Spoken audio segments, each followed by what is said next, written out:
एक बार दो मियाँ बीवी आपस में तन्हाई के लम्हात में थे। मियाँ बात करना चाहता था मगर बीवी कुछ नाराज थी। यहाँ तक कि मियाँ ने गुस्से में कह दिया, अल्लाह की कसम जब तक तू नहीं बोलेगी तो मैं तेरे साथ नहीं बोलूंगा।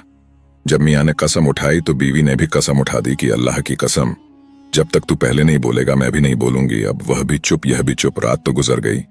सुबह को जरा दिमाग ठंडे हुए तो सोचने लगे कि कोई तो हल होना चाहिए। लिहाजा वह सुफियान सौरी के पास गए, उन्हें सारा वाकया सुनाया और पूछा कि अब इसका क्या हल है।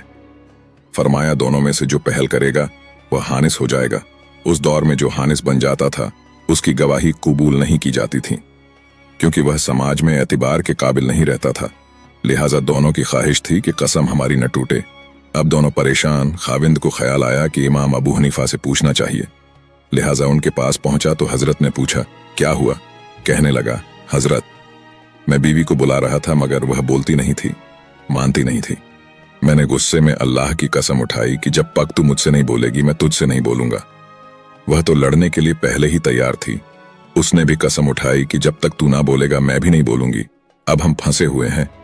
हजरत ने फरमाया, जाओ तुम उसके साथ बात करो, वह तुम्हारी बीवी है, मियाँ बीवी बनकर रहो। खाविंद मुस्कुराता हुआ घर आया और कहने लगा, मैडम क्या हाल है? हेलो, आपकी तबीयत ठीक है ना? बीवी ने कहा, बस तू हानिस हो गया। कहने लगा, मैं तो हानिस नहीं बना।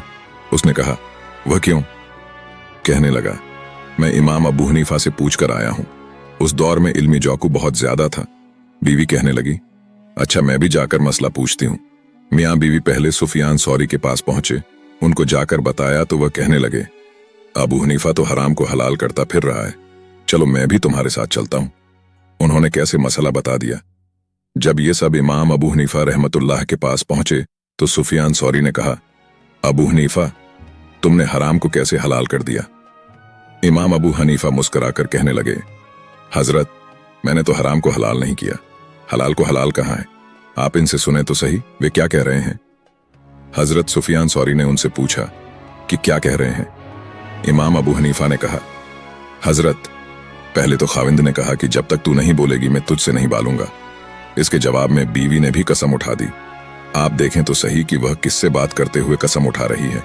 खाविंद ही से तो बात कर रही है। लिहाजा खाविंद की कसम तो पूरी हो गई। अब बीवी की कसम बाकी थी। इसलिए मैंने खाविंद से कहा, जाओ तुम उससे बोलोगे तो उसकी भी कसम पूरी हो जाएगी। तुम दोनों मियों बीवी बनकर जिंदगी गुजारो। सुफियान सौरी इस नुक्ता को समझा और मामला फहमी को देखकर हैरान हो गए।